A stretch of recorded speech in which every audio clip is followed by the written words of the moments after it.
আসসালামু আলাইকুম, welcome to ফারহাস food art. আজ আমি আপনাদের সাথে পানিতে ভাপা বিকেলের নাস্তার অনেক মজাদার একটা রেসিপি শেয়ার করছি। তাহলে চলুন দেখে নেওয়া যাক। নারকেল আর গুড় দিয়ে পুর তৈরি করেছিলাম, সেটা দিয়ে দিচ্ছি। আর দুধের খিরসা তৈরি করে রেখেছিলাম, সেটাও দিয়ে দিচ্ছি। দিয়ে ভালো করে এখন মিশিয়ে নিচ্ছি। আপনারা এই পুরটা যে কোনো কিন্তু দিতে পারেন, আলুর পুরও তৈরি করে দিতে পারেন আপনাদের পছন্দ অনুযায়ী। মিক্সিং বলে দিয়ে দিচ্ছি 1 কাপ গরম পানি, 3 চা চামচ চিনি, 2 চা চামচ পাউডার দুধ। গরম পানির কারণে দুধটা কিন্তু খুব ভালোভাবে মিশে যাবে। এখানে যদি পরিমাণটা কম করে করতে চান তাহলে হাফ কাপ গরম পানি আর 1.5 কাপের মতো আটা দিয়েও কিন্তু করতে পারেন। মিশিয়ে নেওয়া হয়ে গেলে 1 চা চামচের মতো দিয়েছি ইস্ট, দিয়ে এখন ঢাকনা দিয়ে ঢেকে রেখে দিব 5 মিনিটের মতো। কোনো ব্র্যান্ডের ইস্ট হলে 5 মিনিটের মধ্যে কিন্তু অ্যাক্টিভ হয়ে যাবে। ইস্টটা কিন্তু অ্যাক্টিভ হয়ে গিয়েছে, আমি আরেকটু ভালোভাবে মিশিয়ে নিচ্ছি। তারপর 2 কাপ আটা এখানে দিয়েছি।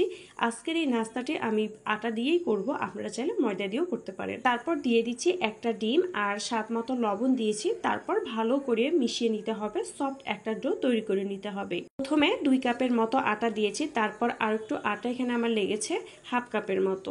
10 থেকে 12 মিনিটের মতো ডোটাকে কিন্তু খুব ভালোভাবে মথে নেওয়ার পরে 20 মিনিটের মতো আমি ঢাকনা দিয়ে ঢেকে রেখে দিয়েছিলাম।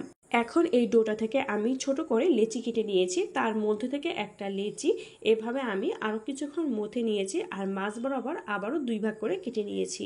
তার মধ্যে থেকে 1 ভাগ আরেকটু 1 মিনিটের মতো মথে নিয়েছি। তারপর রুটির মতো করে বেলে নিয়েছি। রুটিটা কিন্তু গোল করে বেলে নিতে হবে, ভিডিওটি দেখলেই বুঝতে পারবেন। আর আমরা তো রুটি সবাই তৈরি করতে পারি। রুটিটা যখন তৈরি হয়ে যাবে মাঝখানে আমি মেখে রাখা পুরটা দিয়ে দিচ্ছি। আর আমরা সবজি রোলের যে শেপটা দিয়ে থাকি সেই শেপ দিয়ে কিন্তু তৈরি করে নেব আর সবগুলা।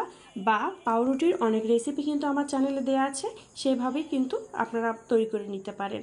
তো এখন ফোল্ড করে নিচ্ছি আর লাস্টের দিকে আমি একটু পানি দিয়ে দিচ্ছি, সিল করে নিচ্ছে ভালোভাবে যেন ভাপার সময় খুলে না যায়। এখন ভালো করে সিল করে নেওয়ার পরে একটু হাত দিয়ে দুপাশে একটু চাপ দিয়ে দিচ্ছি।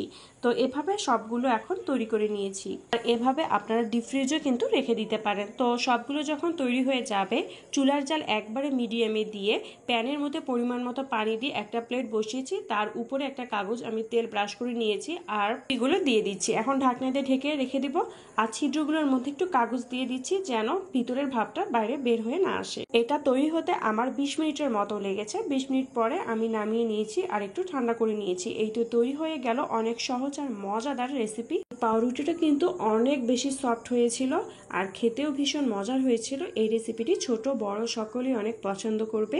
বিকেলে চায়ের সাথে বা বাচ্চাদের টিফিনেও কিন্তু খুব সহজে তৈরি করে দিতে পারেন। রেসিপিটি কেমন লাগলো কমেন্ট করে জানাবেন। আল্লাহ হাফেজ।